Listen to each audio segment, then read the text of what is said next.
In the far northern woods, where tall pines whispered to each other and snow lingered late into spring, there lived a lynx with eyes the color of amber.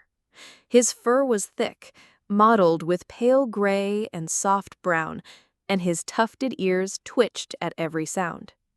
He was known among the forest creatures as cautious and quiet, a hunter who moved like smoke and left hardly a trace. Yet inside his steady heart burned a flame of curiosity. He longed not only to catch hares or listen to owls, but to uncover what lay hidden beyond the familiar trails. The lynx's name was Orven, though few called him by name, for he often kept to himself. Sometimes he padded softly to the riverbank at dawn to watch fish leap against the current, or he climbed rocks where the sun warmed his back.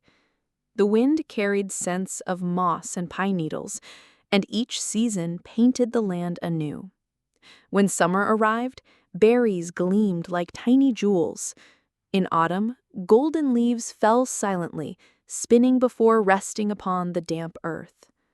Winter draped the forest in silver frost, and the air rang with stillness so deep that even his breathing seemed too loud. One evening, as twilight spread its lavender hue across the sky, Orven rested beneath an old spruce. The ground was littered with cones, and the smell of resin clung to the air. A fox passed by, nodding politely, while a raven croaked from a branch above. Orven listened to the hush between sounds, a hush so deep it seemed to hide secrets. His sharp ears caught a faint whistling that did not belong to wind or bird. He lifted his head, ears pricked, heart suddenly alert. The sound came from beyond the ridge, a place where shadows gathered thickly and few dared to wander. Stories had reached him through murmurs of other creatures. They spoke of a hidden cave carved into the mountain, a place shielded by rocks and tangled roots. Some whispered it was filled with crystals that glowed like frozen starlight. Others warned of danger, saying the cave was cursed or guarded by spirits of the forgotten. Orven, who had always measured his steps carefully, felt both unease and wonder. His chest tightened with the thrill of the unknown. The night deepened, stars awakening one by one, yet he could not push away the thought of that hidden place. The next morning, the lynx walked slowly toward the ridge. Sunlight streamed through thin clouds, brushing the forest floor with pale gold. He paused often, listening, sniffing, marking the shapes of fallen branches and prints in the soft soil. A squirrel darted past, chattering, while an old hedgehog shuffled in the undergrowth. The air was filled with the scent of damp earth, reminding him that snowmelts still soaked the ground. Step by step, he climbed higher, until he reached a ledge where the view stretched wide. From that ledge he saw valleys dressed in green, and rivers curling like ribbons of glass. His heart swelled at the beauty, yet his eyes searched for the cave. At first, he saw nothing but rock walls rising like fortress towers. Then, near a cluster of crooked pines, he noticed a darker hollow, half veiled by roots dangling like curtains. The air around it shimmered faintly, though perhaps it was only the play of light. Still, something in that shadowed gap pulled at him, like a voice too soft to hear, yet impossible to ignore. Orven's paws tingled as he approached. The forest hushed. Even the birds seemed reluctant to sing. He slipped through undergrowth until he stood before the entrance. The opening was narrow, forcing him to crouch. Cold air drifted outward, carrying a scent of stone and something older than memory. His whiskers quivered. He pressed his nose closer, but he did not yet enter. Caution pulled him back, whispering that what is hidden is not always meant to be found. He turned away and padded down the slope. For days he tried to put the cave from his mind. He hunted rabbits, drank from streams, basked in patches of sunlight. Yet whenever he closed his eyes at night, the image returned, roots like curtains, darkness behind them, silence filled with secrets. His heart would beat faster, as if urging him toward a path he had left unfinished. At last, he returned. Clouds gathered overhead, turning the light dim and uncertain. Wind brushed the trees with a low murmur. Orven stood before the hollow once again, his breath slow but firm. "I will see what lies inside," he whispered to himself, though no one was there to hear. He slipped between the roots and entered the hidden cave. At first, the passage was narrow, the stone walls pressing close on either side. His claws clicked lightly on the rock floor. The air was damp and cool, smelling of minerals and old water. As his eyes adjusted, he saw faint glimmers on the walls. Crystals jutted like frozen flames, catching what little light there was and reflecting it in pale colors. The further he went, the brighter they became, until the chamber opened wide like the heart of the mountain. Orven stood in awe. The cavern stretched high above him, lined with crystals that shone softly blue and white. Some grew in clusters, others speared upward like towers. Pools of still water mirrored the glow, making the chamber seem like a star-filled sky turned upside down. His chest rose and fell quickly, not with fear now, but with wonder. He had found something no other creature he knew had seen. He felt as though he had stepped into a dream carved from stone. Yet, even in his amazement, he noticed shadows moving across the walls. His ears flicked. The sound of dripping water echoed, and behind it came a soft rumble. His fur bristled. He lowered his body, eyes wide, tail twitching. The shadows grew larger, though no creature stood near him. It was as if the walls themselves shifted. He backed a step, heart racing. The cave was beautiful, but it was not empty. Suddenly, a low growl reverberated from the darkness. It was not the cry of wolf or bear, but something heavier, older. Orven froze, his muscles tight. The sound came again, rolling through the cavern like thunder. He could not see its source, only the deep gloom at the far end where light could not reach. Instinct told him to flee, yet curiosity chained his paws. What if this guardian, whatever it was, held the secret of the cave? What if understanding it was the true discovery? The growl faded, replaced by silence so heavy it pressed upon his ears. Orven stood trembling, his breath quick, his thoughts tangled. He realized he had crossed into a place where caution alone might not guide him. Bravery would be needed, but also wisdom. With care, he lowered his head in respect to the unseen presence, then slowly retreated toward the entrance. When he emerged into daylight, the forest air felt warmer than ever. Birds sang again, and the wind brushed his fur with gentle fingers. He breathed deeply, letting the sunlight calm him. The cave was no longer just a tale whispered among creatures. It was real, holding beauty and danger both. And he, Orven, the lynx, now carried its secret within him. But he also carried questions. Why did the shadows move?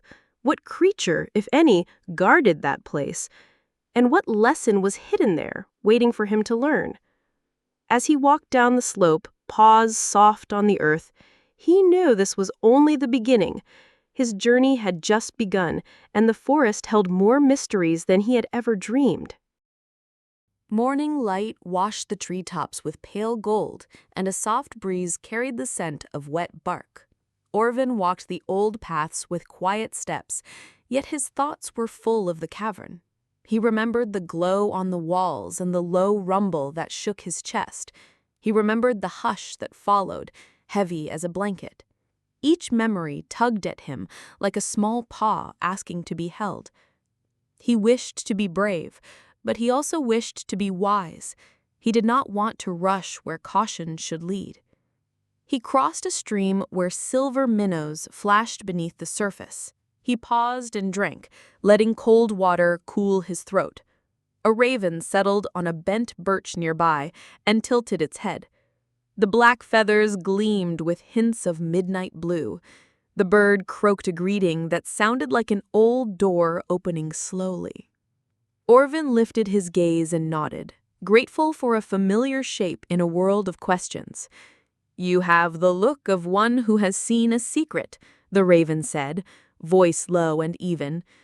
"Your whiskers remember, and your ears listen for echoes." Orven's whisker tip twitched with surprise. "I went into the mountain," he said softly. "I found light where no sun shines.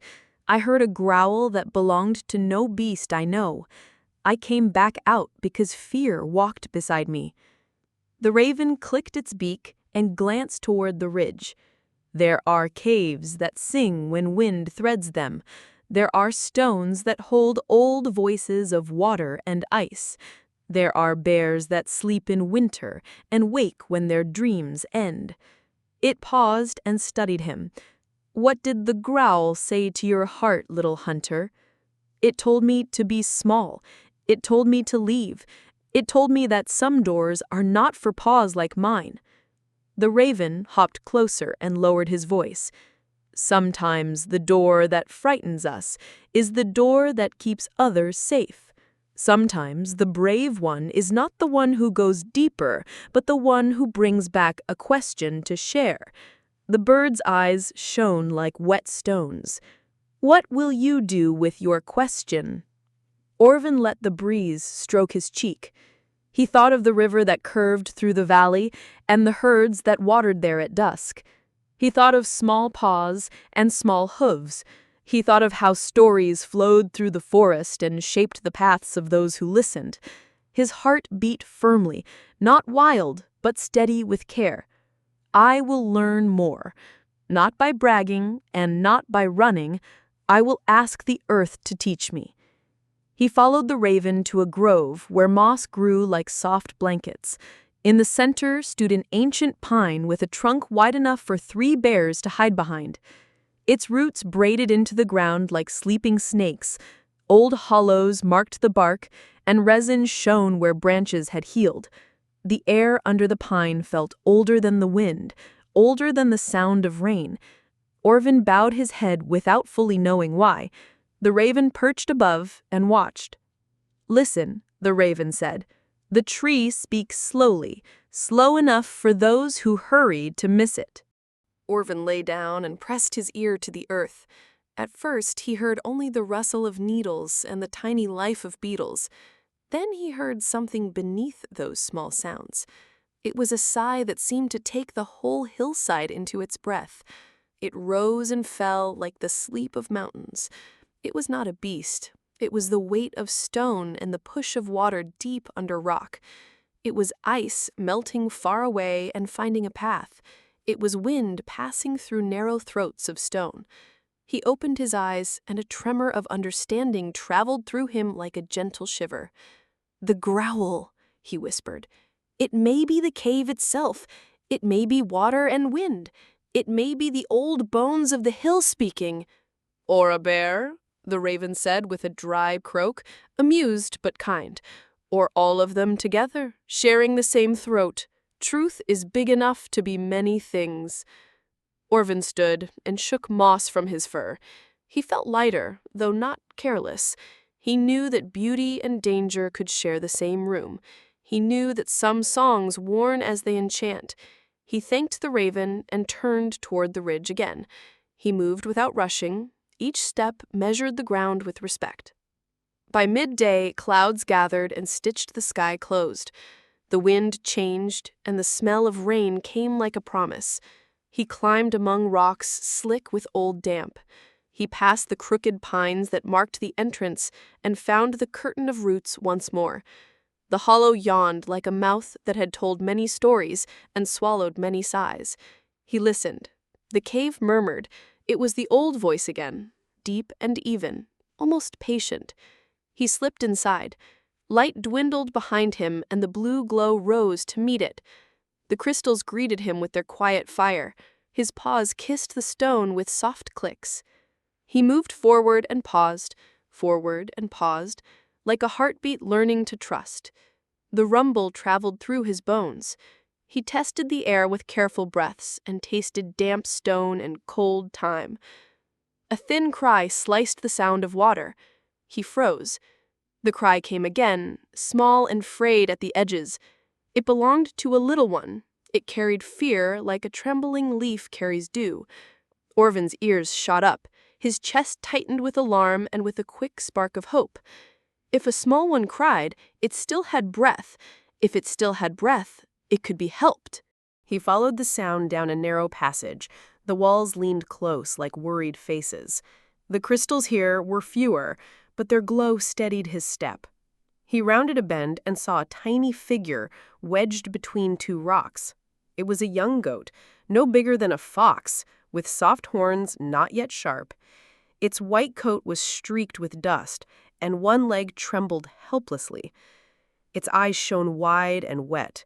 When it saw him, it bleated once, then went silent, perhaps from misery, perhaps from trust.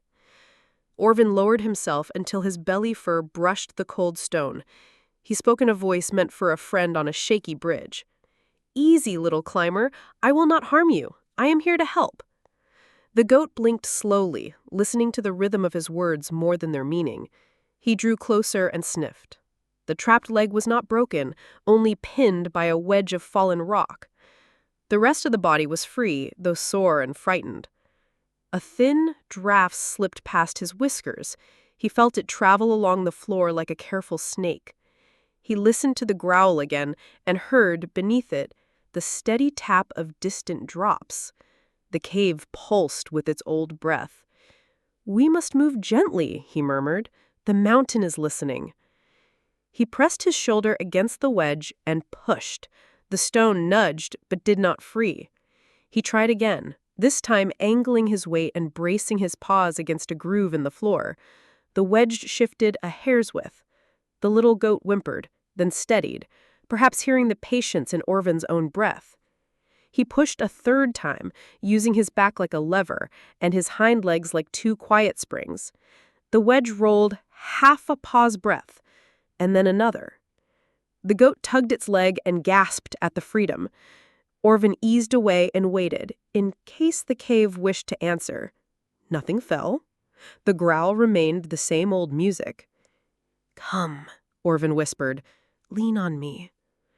The little one rose and set the freed hoof gently on the rock.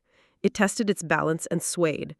Orven placed his shoulder against its side, offering warmth and shape. Together, they began to move, one small step at a time. He kept his pace slow so the goat could learn its leg again. He spoke soft words, because words can be ladders. He let the crystals do the lighting, because their light was kinder than a shout. They reached the wider chamber, where water lay like a sleeping mirror. The goat's breath shook, then steadied as it saw space and glow. The rumble spread over them like distant thunder turned to cloth. Orven felt his own fear grow quiet. He had stepped deeper than before, and yet he was not swallowed. The cave had room for care. The cave made space for careful hearts. A new sound pricked his ears. It was not the rumble of stone, nor the tap of water. It was the scrape of a heavy paw where a heavy paw should be. He turned his head slowly, and the goat pressed close against his side. From the farthest fold of shadow, a shape unfolded. It was a bear, thick with muscle and winter's memory, brown fur dusted with wet shimmer. Its eyes were deep and sad, not angry, as if it had been dreaming of something warm and woke to something cold. Orven did not run. The goat trembled, but did not bolt. The bear sniffed the air and blinked, slow and thoughtful.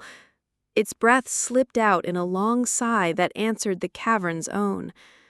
Orven lowered his head in respect, keeping his body loose. In his chest, his heart beat hard with courage and fear living side by side. He thought of the raven's words and the old pine's breath. He thought of how truth can be many things at once. "This little one was trapped," Orven said gently. "We are leaving." The goat looked at the goat, then at Orven. It lifted its nose and tasted the cave's damp. The growl rolled again, but now Orven knew it came from hollow spaces and running water. The bear's own voice, when it came, was a small sound, more like a hum than a threat. It turned its great head toward a lower passage, then back to them, then to the brightening mouth of the entrance behind. It seemed to be choosing a path for itself and offering them the other. Orven dipped his head once more. He guided the goat along the edge of the mirror pool, far from the bear's chosen way. The crystals watched them pass like patient stars. The goat steadied with each step, and a spark of pride awoke in its eyes. At the mouth of the cave, the curtain of roots stirred with a wind that smelled of rain. The outside light folded toward them like open arms. Orven felt the little one lean less and stand more. He felt his own muscles loosen as the sun touched his whiskers again. They emerged onto the slope beneath the sky now heavy and gray. A few drops struck the needles and made tiny silver faces.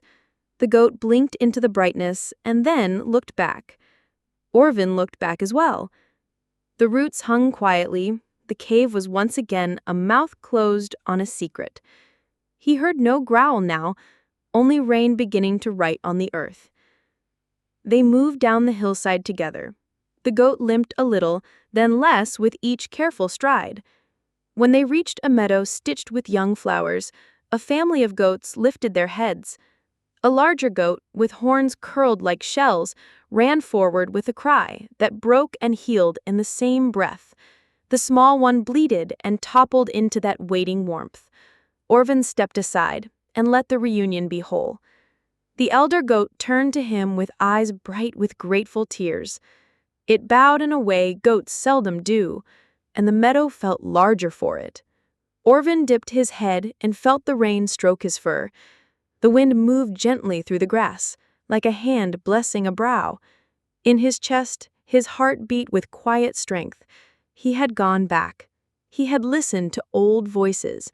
He had brought someone out. The ravens settled on a fence of fallen branches and watched with pleasure that sounded like a soft chuckle. "Your paws came back with more than footprints. They came back with a path others can follow." Orven lifted his gaze to the ridge where mist slipped between pines. He knew the cave would keep breathing.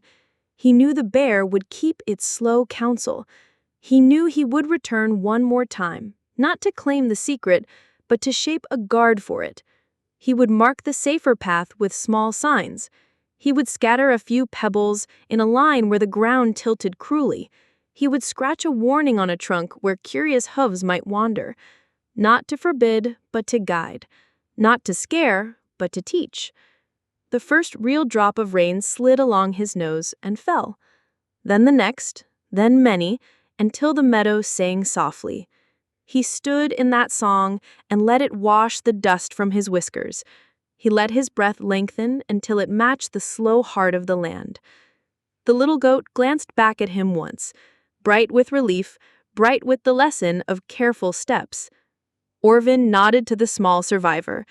The nod said what words could not. It said, "Walk gently."